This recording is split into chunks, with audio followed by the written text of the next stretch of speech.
Abra sua Bíblia no livro de João, capítulo 8. João 8. Só abra, não leia, tá? João, capítulo 8.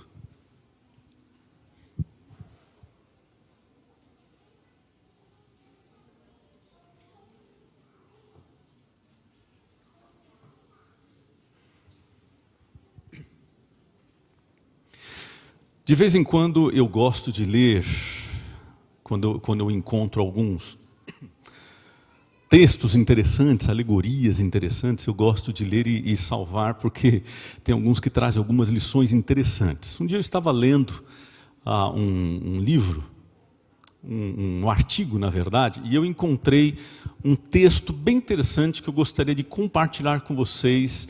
E quero abrir nossa reflexão hoje com esse texto aqui. O nome do texto chama-se, é uma alegoria, logicamente, chama A Cidade dos Buracos. Tá bom? A Cidade dos Buracos. E o texto diz assim. Estão prontos? Posso ler? Era uma vez uma cidade habitada por buracos. Nenhuma pessoa, só buracos. Os buracos mais afortunados se enfeitavam com muros de mármore, azulejos, e os mais simples com tijolos mesmo ou cerquinhas de madeira. Havia muita competição entre eles, até que um certo dia um buraco influencer disse o seguinte: o importante é o interior e não o exterior. Então os buracos começaram a se encher de coisas, de ouro, dinheiro, prata, joias, eletrodomésticos, carros, a um ponto que não cabia mais nada neles. Para resolver o problema de espaço, eles começaram a se alargar, mas perceberam que todos começaram a fazer isso. E se todos fizessem isso, ia ter muita briga, porque nenhum buraco queria ser engolido por um outro buraco. Então, um outro buraco teve uma nova ideia. É só ficar mais fundo, ao invés de aumentar para os lados. Mas para aprofundar, os buracos teriam que se livrar de tudo o que eles tinham colocado dentro deles. Um buraco mais corajoso decidiu tentar. No começo, ele teve medo do vazio que ele iria sentir, mas quando viu que não existia outra maneira de resolver o problema, abriu mão de tudo que tinha. Então, uma coisa engraçada aconteceu. Quando começou a chover na cidade, aquele buraco, que agora era o mais fundo que os outros, foi capaz de armazenar água por muito mais tempo, enquanto os outros perdiam a água rapidamente, por serem muito rasos. Então, o buraco com água começou a ser chamado de poço. Ele era o único poço na terra dos buracos. Logo, muitos outros também queriam ter água, mas nem todos estavam dispostos a se desfazer dos seus bens materiais para isso. Quando um segundo buraco, e um terceiro, e um quarto, e um quinto buraco também conseguiram se aprofundar e armazenar água, e aquele cantinho da cidade ficou carinhosamente conhecido como o oásis. Os buracos que não queriam se livrar dos seus bens começaram a zombar dos poços, dizendo que eles tinham água na cabeça. Mas na verdade, em toda a cidade, era só lá no oásis que tinham árvores e passarinhos. João capítulo 8, versos 4 a 11. A minha Bíblia diz assim, você conhece esse texto, você já ouviu sermões a respeito desse texto, e hoje eu quero refletir sobre ele mais uma vez, a partir do verso 4. João 8, 4. Disseram a Jesus: Mestre, essa mulher foi apanhada em flagrante adultério. E na lei nos mandou Moisés que tais mulheres sejam apedrejadas. Tu, pois, que dizes? Isto diziam eles, tentando para terem de que o acusar. Mas Jesus, inclinando-se, escrevia na terra com o dedo. Como insistissem na pergunta, Jesus se levantou e lhes disse: aquele que dentre vós estiver sem pecado, seja o primeiro que lhe atire pedra. E tornando a inclinar-se, continuou a escrever no chão. Mas ouvindo eles esta resposta, e acusados pela própria consciência, foram se retirando um por um, a começar pelos mais velhos até os últimos, ficando só Jesus e a mulher no meio onde estava. Erguendo-se Jesus e não vendo a ninguém mais além da mulher, perguntou-lhe: mulher, onde estão aqueles teus acusadores? Ninguém te condenou? O verso 11, respondeu ela: ninguém, Senhor. Então lhe disse Jesus: nem eu tampouco te condeno. E aí vem a última frase tão conhecida, né? Vai e não peques mais. Essa história fala sobre uma mulher chamada Maria Madalena. E aqui eu quero trazer uma situação, uma explicação. Existem teólogos que dizem que essa Maria Madalena é a mesma Maria, irmã de Lázaro e Marta. Alguns teólogos, como por exemplo Morris Venden, Ángel Rodrigues, apoiam a ideia de que eram a mesma pessoa, a mesma mulher, Maria, irmã de Marta e Lázaro, obrigado Moisés, e Maria Madalena. Alguns outros acham que não há suficiente indícios para a gente afirmar que seria a mesma pessoa. Mas hoje eu quero combinar uma coisa com vocês, se vocês me autorizarem. Eu gostaria de, junto com vocês, pensar um pouco na suposição de que, quem sabe, poderia ser a mesma pessoa. Porque se Maria Madalena realmente é a mesma pessoa, Maria, irmã de Marta e Lázaro, existem algumas lições muito interessantes que a gente pode tirar para nós hoje. Então, por uma questão de espiritual e didática, eu peço a permissão de vocês para a gente pensar, assumir, não estou pedindo para ninguém mudar a opinião, nada disso, mas simplesmente pensar na possibilidade de que realmente fosse a mesma pessoa. Podemos fazer isso? Beleza? Então vamos lá. A história fala de uma família que era diferente. Por que diferente? Porque normalmente as famílias são formadas de pai, mãe e filho ou filhos. Mas essa família era diferente, porque a Bíblia não fala nada a respeito do pai, não fala nada a respeito da mãe, só diz que eram 3 irmãos, na verdade 2 mulheres e um homem. Eles moravam em uma cidade pequenininha, chamada Betânia, que ficava por volta de 10 quilômetros distante de Jerusalém. A psicologia diz que dentro de cada um de nós, dentro de mim, dentro de você, existem 3 pessoas, existem 3 eus. Dentro de mim existem 3 Jeffersons, dentro de você existe 3 vocês. O primeiro eu, ou o primeiro você, se você quiser achar melhor assim, o primeiro eu é aquele eu que eu penso que eu sou.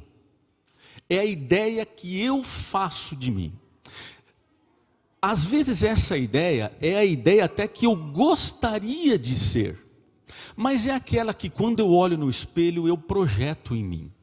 Esse eu, geralmente ele é positivo. Ele é positivo, acho que é a melhor forma. Como por exemplo, quando você assiste um filme, e no filme tem um herói e o bandido. Esse eu geralmente faz com que você se reflita no lado do herói e nunca do bandido.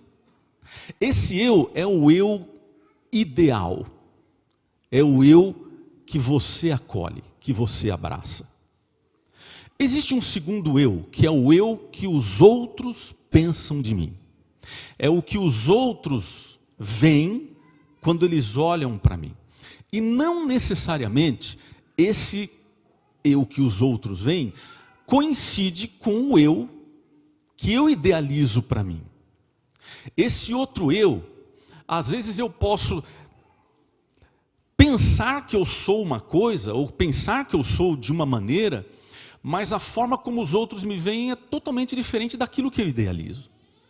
E existe um terceiro eu. Esse terceiro eu, ele não depende do que você pensa, ele não depende do que os outros pensam, é o eu que você é o eu que eu sou. Independente da minha opinião, independente da opinião dos outros, é o eu que eu realmente sou. Esse eu, ele está comigo em todos os momentos. Esse eu é aquele eu que está comigo quando eu desligo a luz do quarto para dormir. É o eu que está comigo quando eu ponho a cabeça no travesseiro para descansar. Esse é o eu íntimo. Esse Deus conhece muito bem. Deus conhece todos, mas esse eu, Deus conhece muito bem. E a partir desse contexto, eu quero rapidamente analisar cada membro dessa família. Quero começar por Lázaro.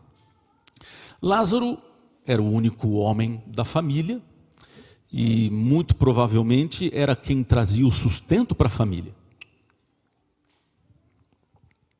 Mesmo porque naquela época a mulher não gerava sustento. A mulher não podia trabalhar. Quem trabalhava era o homem.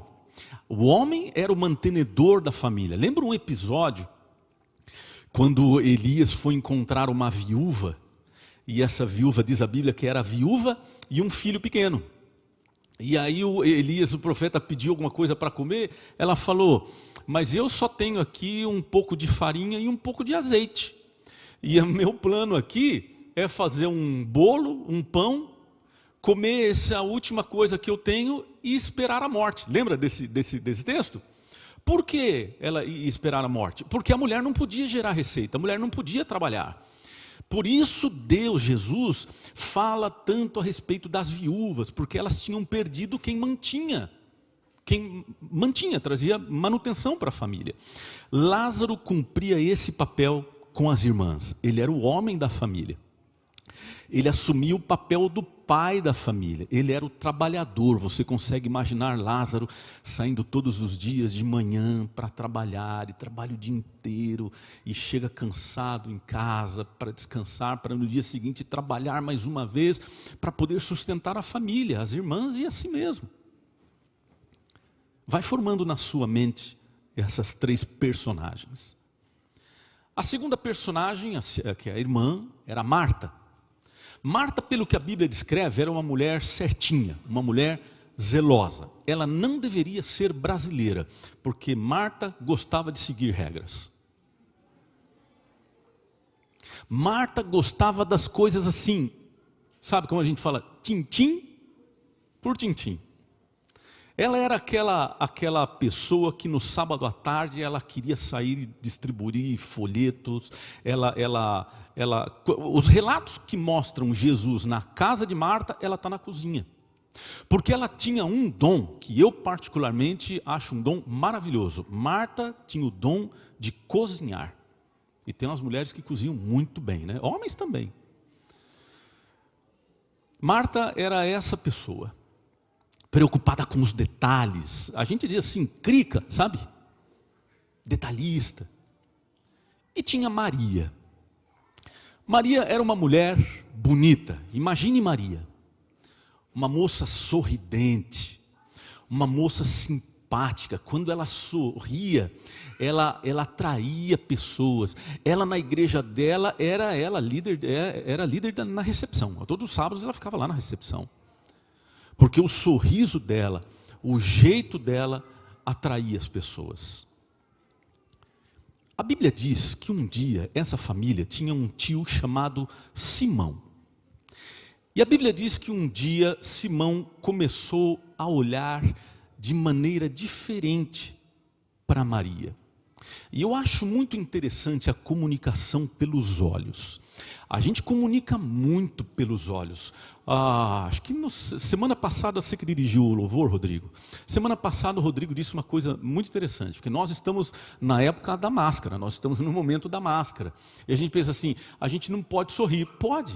O Rodrigo falou, pode, verdade. Nós conseguimos sorrir com os olhos. É ou não é? Sorri aí para mim. Dá para perceber. Os olhos são muito interessantes. Dizem que os olhos são o coração da alma. A gente conhece, a gente se comunica com os olhos. Quem é casado há bastante tempo vai entender o que eu vou dizer agora. Existem momentos em que eu estou com a minha esposa e alguma coisa acontece ao nosso redor, que ela olha para mim e eu entendo o que ela quer dizer. Acontece com você também? Em alguns momentos, eu olho para minha esposa, ela olha para mim e ela sabe o que eu quero dizer. Ela sabe. São comunicações que a gente desenvolve com o tempo. Eu me lembro, quando eu era pequeno, eu gostava quando ia visita em casa. Quando eu era criança, eu gostava quando ia visita em casa. Porque eu ia no meu quarto, pegava um brinquedo, trazia o brinquedo para a sala e ficava brincando ali. Mas criança, eu não sei se o teu filho é diferente do meu, mas criança é assim, ele traz um brinquedo e brinca ali. Quando acaba, ele não guarda esse brinquedo para pegar um outro, né? Ele pega um segundo brinquedo, então trazia outro brinquedo. Chegava no momento que a sala estava cheia de brinquedos, uma bagunça. E a minha mãe, em um determinado momento, olhava para mim e eu sabia, melhor parar. Engraçado, ela tinha olhado para mim o dia inteiro, mas no momento, ela olhava de um jeito e eu sabia o que queria dizer. Simão começou a olhar de um jeito diferente para Maria. E Simão era um homem influente. Bom, primeiro, Simão era um homem. Simão era um homem influente. E Simão era um líder. E há um ditado popular que diz assim, que água mole em pedra dura, tanto bate até que fura. E com a insistência, Simão e Maria cometeram o pecado do adultério. E sabe, quando a gente peca, a gente se sente mal. E Maria começou a se sentir muito mal. Maria era atraente, era bonita, mas quando ela caiu em pecado, ela começou a sentir um pecado, um sentimento de culpa muito grande. Ela começou a se sentir como se ela estivesse dentro de um buraco que ela não conseguia sair. Esse sentimento, a gente chama de sentimento pós-pecado, porque esse sentimento você nunca tem ele antes do pecado. Porque se você tivesse esse sentimento de nojo, de asco, de arrependimento, a gente nunca pecaria. Ele nunca acontece antes, senão você nunca cairia. Ele acontece depois. E Maria se arrependeu do que tinha feito, se arrependeu e foi falar com Simão. Só que quando ela foi falar com Simão, Simão era um homem público, Simão era um líder. E ele disse assim, olha, você fique quieta. Você não conte para ninguém, porque se você contar para alguém, eu vou expor você em público e vai ser a sua palavra contra a minha. Imagina, a palavra de uma mulher naquela época contra a palavra de um homem que era líder, que era influente. Ela não teria mínima chance. E a partir daquele momento, Maria começou a ter que conviver com um pecado secreto. E parece que às vezes a autopunição para um pecado secreto é pecar de novo. Porque eu não sei se você já sentiu isso, mas quando a gente comete um pecado assim, acho que não tem pecado feio nem bonito, né? Bonito, com certeza não tem. Mas quando você comete um pecado, dói em você, dói muito. e a gente se arrepende, e dói. Só que, se a gente comete o mesmo pecado uma segunda vez, ainda dói bastante. Mas parece que não dói tanto quanto a primeira vez, já notou isso? E quando você comete o mesmo pecado pela terceira vez, dói, mas nem tanto quanto a segunda. Pela quarta, nem tanto quanto a terceira. E assim vai até que o pecado passa a ser uma coisa comum. Você já esteve conversando com alguém que fez alguma coisa que para você era uma coisa estranha, esquisita, ou não, isso não. E você pergunta para a pessoa fala, para, normal. Já aconteceu isso? Eu lembro uma vez, eu morava no Brasil, eu não lembro o que era que eu estava vendo, se era Fantástico, estava vendo um programa de TV, e a notícia ali, o contexto que estava sendo dito era o seguinte: um rapaz foi assaltar um menino, um moço, e foi roubar o celular desse moço. Ele estava armado, anunciou o assalto, o menino entregou o celular, e depois que o menino entregou o celular, ele ainda atirou e matou o garoto. E foi preso. E o repórter estava entrevistando ele. E ele perguntava assim, mas por que você matou ele, sendo que ele já tinha entregado o celular? E o rapaz dizia assim, matei porque eu matei.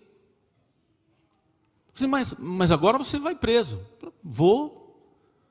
E depois, o que você faz? Depois eu vou sair mesmo, vou ser liberado. E o que você vai fazer?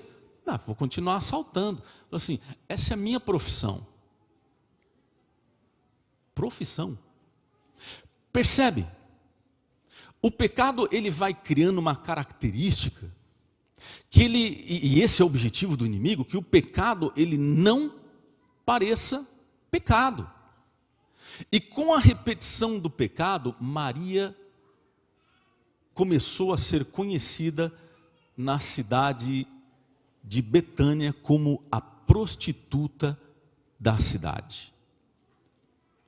A cidade era pequena, as notícias se espalham muito rápido, e a vida para ela ali não estava mais fácil.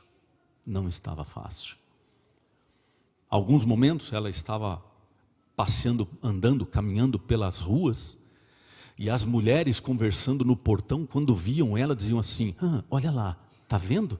É Maria, cuidado com ela, viu? Fique de olho aberto. Se você vir o seu marido perto dela, falando, ela é a prostituta. Existe um pensamento que diz assim, falem bem ou falem mal, mas falem de mim. Eu não sei quem inventou esse pensamento. Com certeza deveria ser alguém assim, muito mal falado, e que disse assim, não estou nem aí. Então ele inventou esse pensamento, porque isso não é verdade. Porque quando o eu, que eu penso que eu sou, ele se choca com o eu que os outros pensam que eu sou, e não existe harmonia nesse encontro, a gente se sente ferido, a gente se sente diminuído, o nosso ego é machucado, a gente se sente maltratado. E a nossa reação não é gostar, não é apoiar. Até que Maria teve uma ideia. Ela disse assim, bom, eu sou conhecida como a prostituta aqui da cidade, a cidade é pequena, então eu já sei o que eu vou fazer, vou vender tudo o que eu tenho e vou embora daqui para um outro lugar, para uma outra cidade. E quando Maria teve essa ideia, o sangue começou a correr nas suas veias, ela vendeu as suas coisas, pegou tudo que ela tinha, e foi para uma cidade pequena chamada Magdala. Por isso ela se tornou conhecida como Maria Madalena. Disposta a começar tudo do zero, disposta a começar tudo de novo. Com algum dinheiro que ela tinha das coisas que ela vendeu, ela poderia se manter por algum tempo.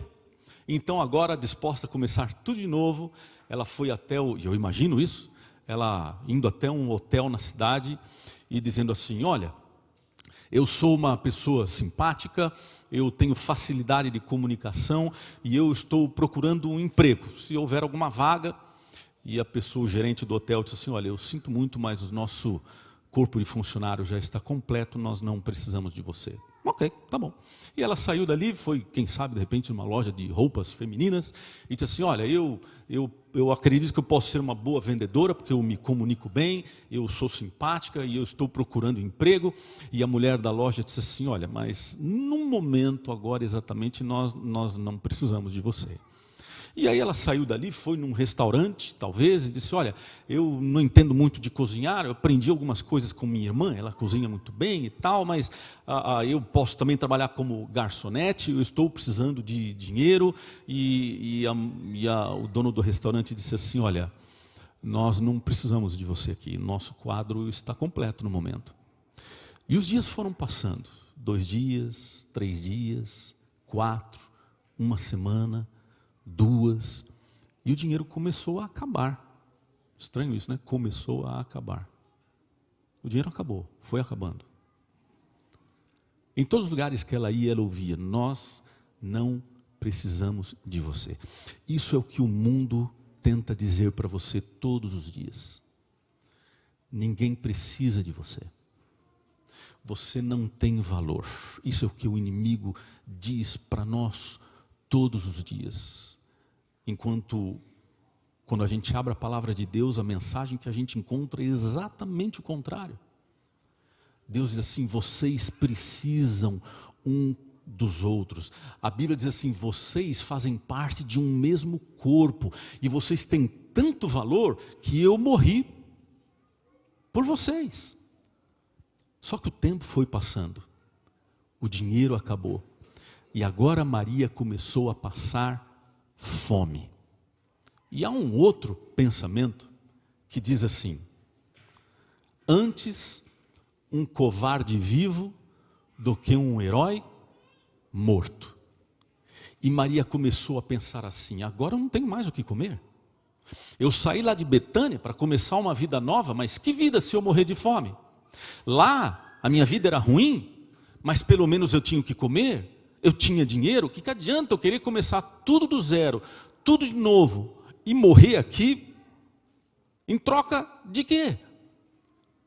E parece que às vezes, que a força que puxa a gente para baixo, às vezes parece que ela é mais forte do que a que puxa a gente para cima.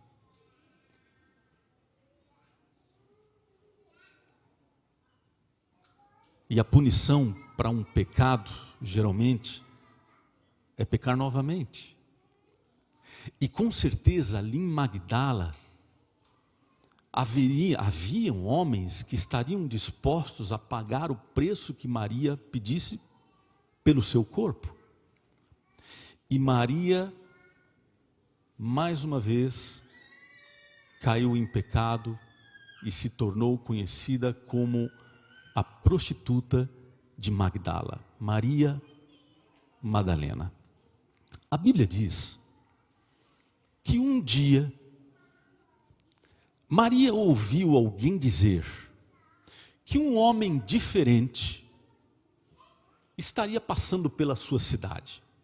Isso chamou a sua atenção, porque homens ela conhecia muito bem, mas que esse homem era um homem diferente, era um pregador itinerante. Ele viajava várias cidades, curando pessoas, ressuscitando mortos, trazendo visão para cegos e perdoando pecados. Quando ela ouviu dizer o quê? Perdoando pecados, esse é o meu problema.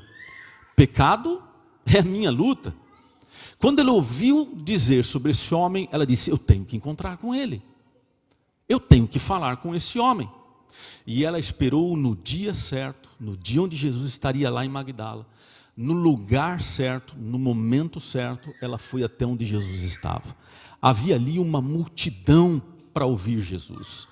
E ela tentou entrar na multidão, meio assim disfarçada, meio desapercebida. E em um momento ela chegou na multidão e ela conseguiu fazer contato com Jesus. E ela viu Jesus ali no meio. Quando ela viu Jesus, no momento que ela olhou para ele, Jesus levantou o braço e disse assim, vinde a mim, todos os que estão cansados e sobrecarregados, e eu os aliviarei. Quando Maria ouviu isso, ela falou assim, peraí, para tudo. Cansado? Isso sou eu. Sobrecarregado? Quem carrega um peso maior nas costas do que eu, que me acompanha para todo lugar que eu vou? Não, não é possível. Será que já foram fofocar de mim para ele? Será que ele me... Você já teve impressão? Deixa eu abrir um parênteses aqui. Você já teve impressão de alguém, quem quer que seja, estar aqui na frente compartilhando a palavra de Deus e você sentado pensa assim, nossa, ele está falando para mim. Já aconteceu isso com você? Alguém está aqui falando alguma coisa e você diz assim, nossa, é para mim que ele está dizendo. Deixa eu abrir um parênteses aqui. E eu queria que você pensasse sobre isso. Quando você vier à igreja, isso é um desafio que eu quero te fazer. Quando você vier à igreja, venha com o seguinte pensamento. Um parênteses que eu estou abrindo aqui. Venha com a ideia, pensando na sua mente, o que Deus tem para falar para você. Quando você vier para a igreja, traga esse pensamento na sua cabeça. O que Deus tem para falar para mim? Porque quando você vem com esse pensamento, Deus vai falar com você através das crianças, Deus vai falar com você através das músicas que você canta, Deus vai falar com você através das mensagens. Você vai sair daqui pensando assim, nossa, Deus falou demais comigo. O problema, e eu alerto para que você tenha cuidado com isso, é quando nós começamos a colocar padrões de qualidade para aquilo que a gente vai ouvir. Está entendendo o que eu quero dizer? Quando eu vou na igreja, eu digo assim, quem é que vai pregar? Porque se for fulano, eu ouço, mas se for ciclano, eu não ouço. Cuidado com isso. Sabe por quê? Por uma razão muito simples. Porque isso aqui não tem nada a ver com a gente. Isso aqui é sobre Deus. Isso aqui não é sobre a gente. Isso aqui é sobre Deus. Eu te dou exemplos. 2 sábados atrás, Pablo estava pregando aqui. E veio o pensamento e falei, Pablo, você pode pregar? Acertamos, ele veio pregar aqui. Eu não sabia, ele não sabia, que no dia que ele está pregando aqui, era o dia que ia estar sendo transmitido lá no Brasil, para o Vai e Vede, contando a história do testemunho dele. Você sabia? Eu não. Quem sabia? Sabe por quê? Porque isso aqui não é sobre mim, não é sobre o Pablo, é sobre Deus. Você tem que entender isso. Sábado passado, esteve aqui pregando o Evaldo. O Evaldo mencionou isso, mas ele não explicou, eu vou explicar.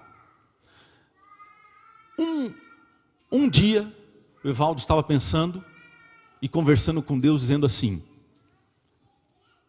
nessa situação de pandemia, a gente conhece o Evaldo, ele sempre se envolveu com a classe escola sabatina ali no fundo.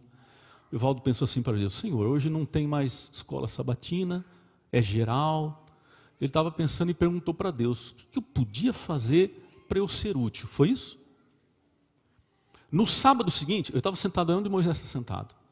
Veio um negócio no meu coração, e eu pensei assim, olhei no meu celular, e eu vi no celular, que no sábado, último, 27, era o aniversário do Evaldo.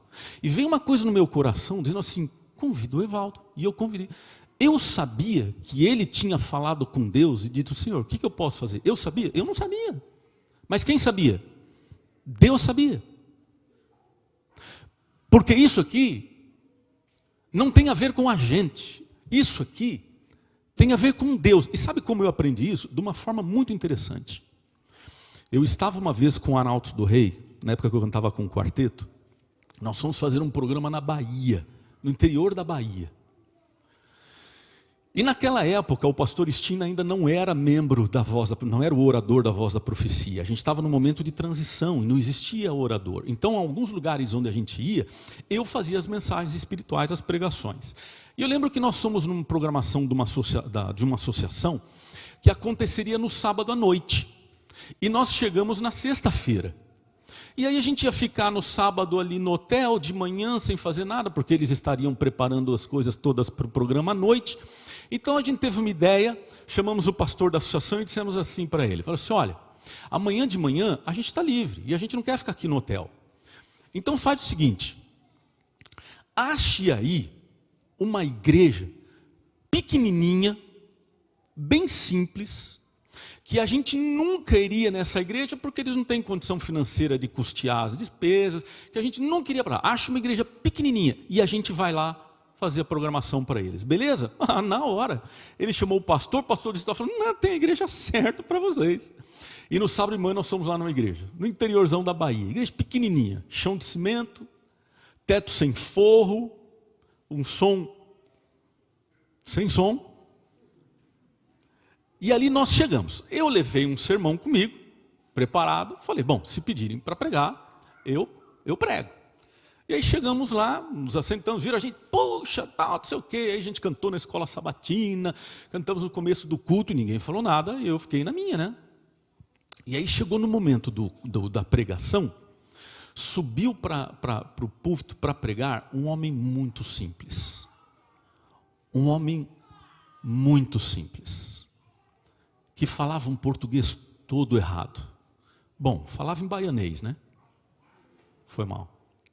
Língua linda, maravilhosa. E eu me sentei ali, estou ouvindo a pregação.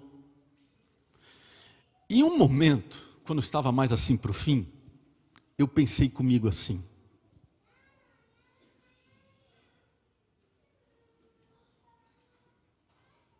não me acrescentou nada.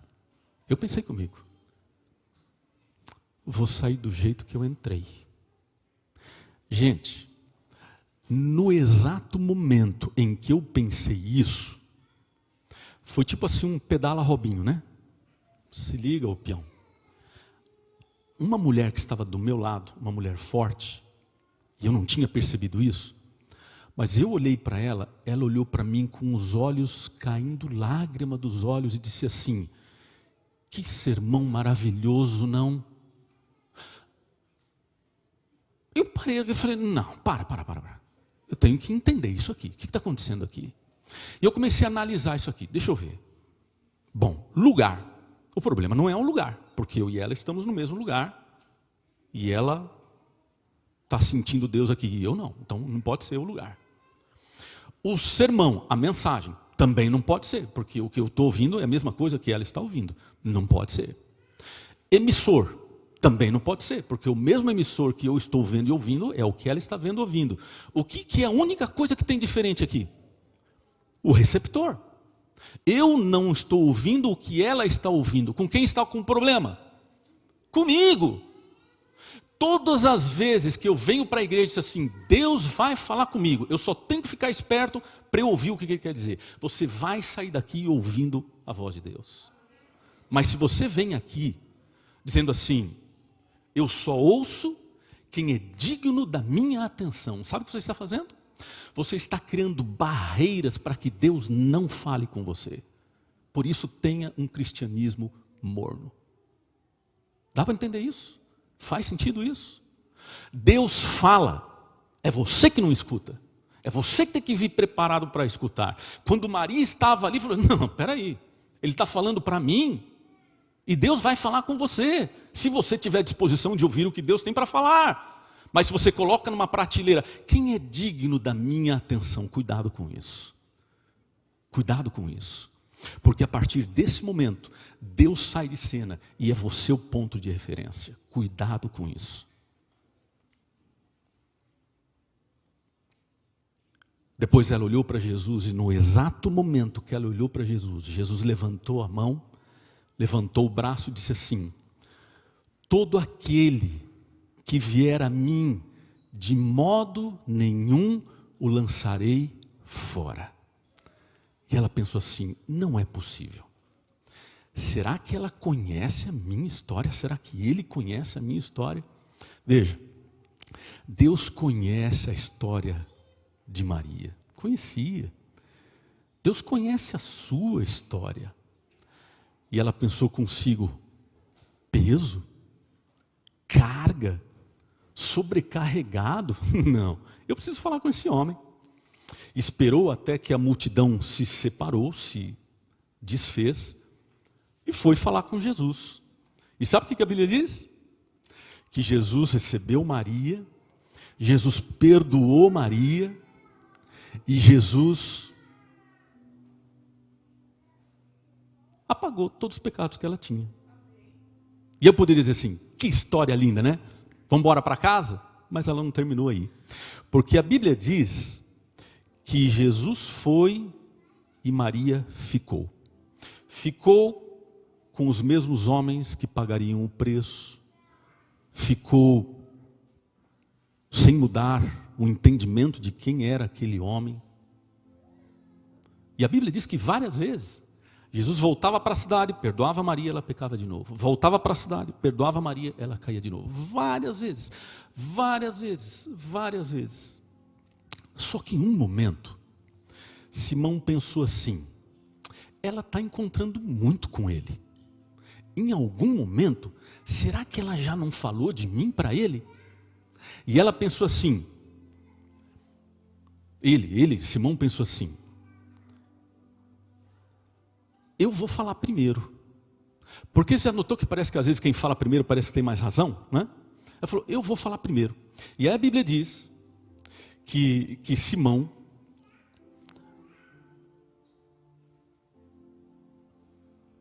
pensando que Jesus não sabia da história dele, coitado, né? Porque tem um relato na Bíblia que diz que Simão deu uma festa. Lembram disso? Simão deu uma festa e convidou Jesus para vir à festa. E Jesus foi. Quando Maria soube que Jesus foi à festa, Maria foi também. Lembra que ela pegou o perfume, colocou nos pés dele, as lágrimas caíam no pé dele, ela enxugou os pés de Jesus com os cabelos. Olha o que diz em Lucas 7, 38. Não vou ler, depois você lê em casa aí. Mas diz que Simão, a frase, a expressão que a Bíblia diz assim, Simão disse consigo mesmo. O que quer dizer consigo mesmo? Pensou. O que quer dizer? Quem fala? Ninguém fala consigo mesmo. Pensou. Quando Simão pensou, Jesus, lá na festa, Jesus olhou para Simão e disse assim, Simão, e introduziu uma parábola, do nada. Falou assim, Simão, tinha 2 homens, que deviam para um terceiro homem. Um devia 500, e um devia 50. E esse homem perdoou os 2. Quem foi mais perdoado? Aí Simão disse assim, Senhor, o que devia 500. E aí Jesus disse para ele assim, exatamente. Quem ama mais, perdoa mais. Quem ama menos, perdoa menos. Imagina, que ingenuidade, achar que Jesus não sabia. Agora veja, Simão juntou alguns homens, e eles planejaram direitinho um momento em que eles entrariam no quarto quando Maria estivesse em pleno ato de adultério. Porque se ele tomasse a iniciativa primeiro, ela seria culpada e não ele. E exatamente foi o que aconteceu. Alguns homens foram até o lugar onde ela estava em adultério, meteram o pé na porta, entraram e a Bíblia diz que eles arrastaram Maria pelos cabelos até onde Jesus estava. E quando chegou onde Jesus estava, eles jogaram Maria no chão e Simão cobrou de Jesus a lei. Ele disse assim, o que diz a lei dos profetas? O que diz a lei de Moisés? Que uma mulher que é apanhada em adultério, ela tem que ser apedrejada. Gente, nesse momento, Jesus usa de uma psicologia tão grande, que Jesus olha para eles e diz assim, tá bom, ok? O problema então é pecados, certinho, é isso que diz a lei, vocês têm razão, tá certo. Mas vamos ser coerentes, porque se o problema dela é pecado, só pode cumprir a lei quem não tem pecado, porque se ela tem pecado e tem que ser apedrejada, se você tem pecado, você também tem que ser. Então vamos fazer uma coisa, vocês estão certos, vamos isso daí, esse é o caminho. Então vamos fazer o seguinte, quem não tem pecado, pode atirar a primeira pedra. Uau! Aí eu te pergunto, alguém ali no meio tinha condição de atirar alguma pedra? Tinha. Jesus tinha.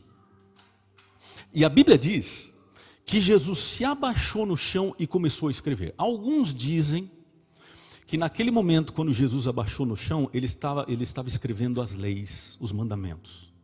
Outros dizem que ele estava escrevendo os pecados daqueles homens que estavam ali. Eu não sei. Isso são só conjecturas. Mas o que aconteceu, e a Bíblia diz, e eu tento imaginar isso, é que um olhou para o outro e falou assim, ei, joga lá, cara. Aí o outro falou, eu não posso, ontem à noite soltou a pedra e saiu. Aí o outro falou, ei, joga lá. Sabe como fica, né? Joga aí. Eu falei, não, eu não posso, hoje de manhã, não. E a Bíblia diz que um por um foram saindo, até que ficou ali Jesus e Maria ali no chão. Ela agachada, só esperando a morte. Sozinha, ela e Jesus. E nesse momento, Jesus a perdoou mais uma vez.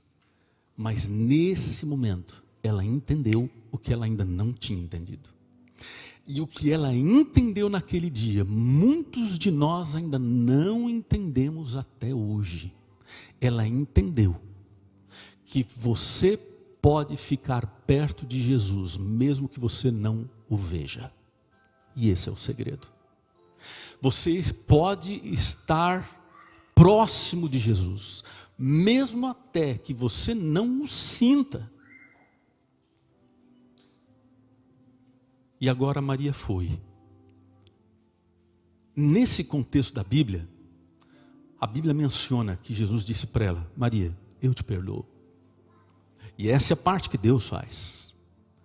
Mas se você não fizer a sua parte, não adianta eu te perdoar. Eu já te perdoei tantas vezes. Você tem que ir e não pecar mais. E Maria foi.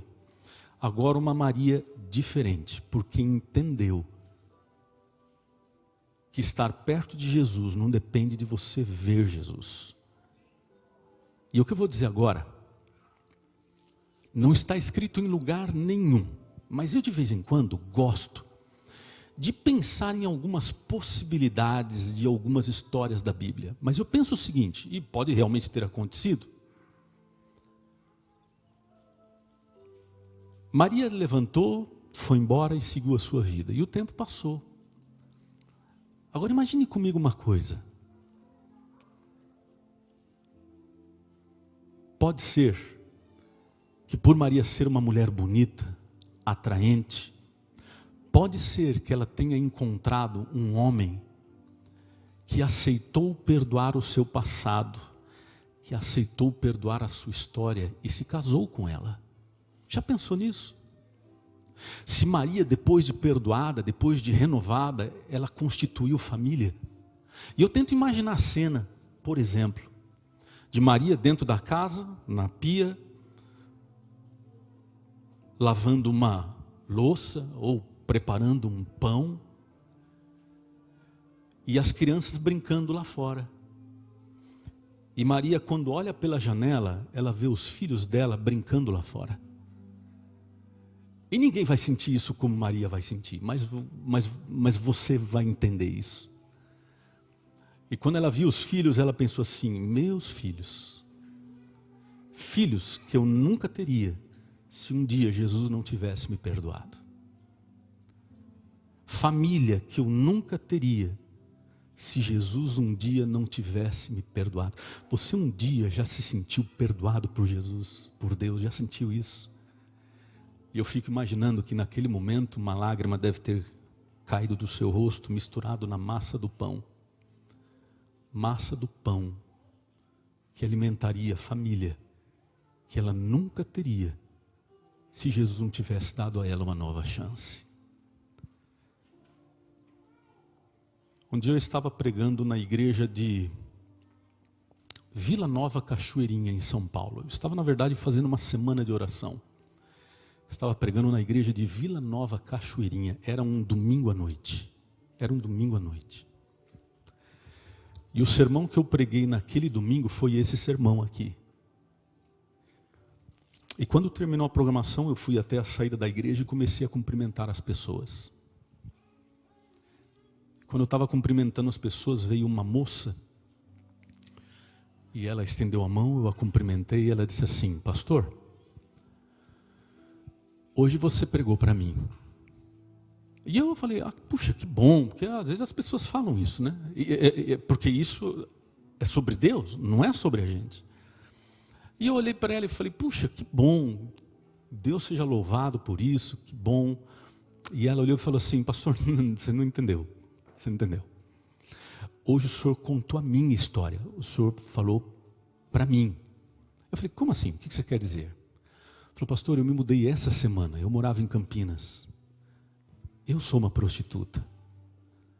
Eu morava em Campinas e eu não aguentava mais essa vida. Eu não aguentava mais o peso. Eu queria começar, eu não queria. Isso não me fazia feliz, eu não vejo futuro. Até que eu larguei todas as minhas coisas e vim para cá. Eu estou num quarto que eu aluguei, ainda não tenho trabalho, estou procurando emprego. Olha isso.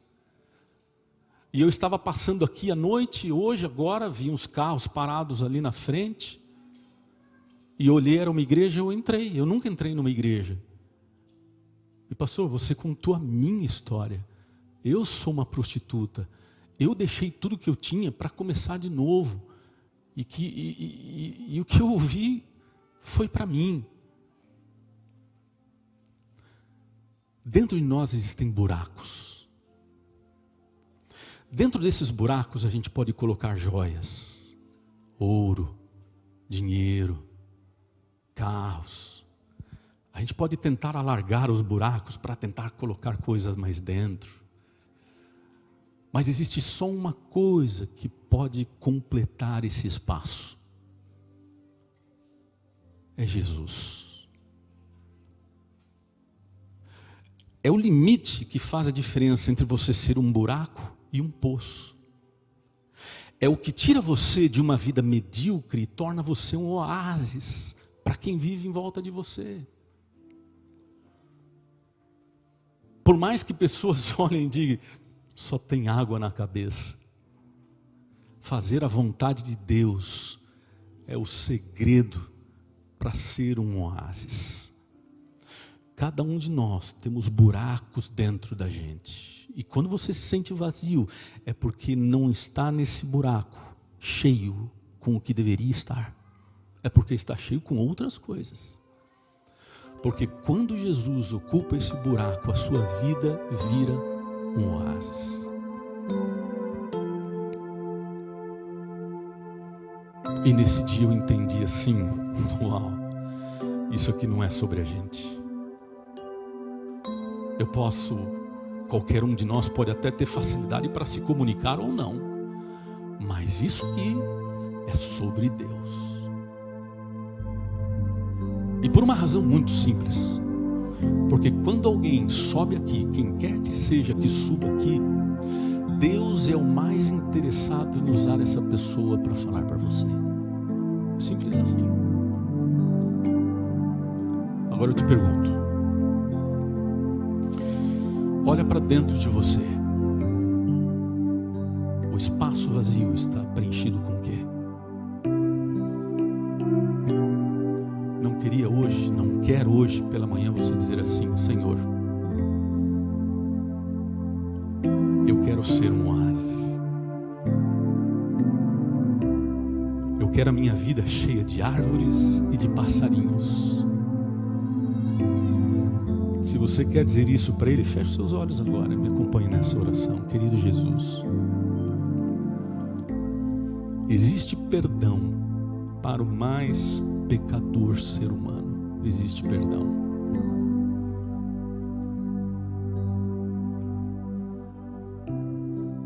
Existe esperança para quem não acha que não tem mais esperança e não tem mais solução. Existe. essa casa tem sido um lugar onde o Senhor tem falado. E graças a Deus por isso. Que cada dia nós possamos vir aqui até a tua casa, com o nosso coração preparado para ouvir. Porque quando a gente vier assim, a gente vai começar a ouvir a sua voz a partir do momento que a gente entra por aqueles portões. E isso vai ajudar a gente a encher os nossos espaços vazios com a tua presença, com a tua voz. E assim nós vamos deixar de ser apenas buracos, para nos tornarmos poços, e a nossa vida ser um oásis na vida de quem nos cerca também. Perdoa os nossos pecados, dirige a nossa vida.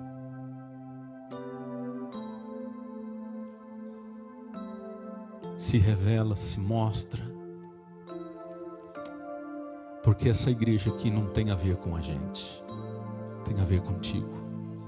Ela não é sobre nós, ela é sobre o Senhor.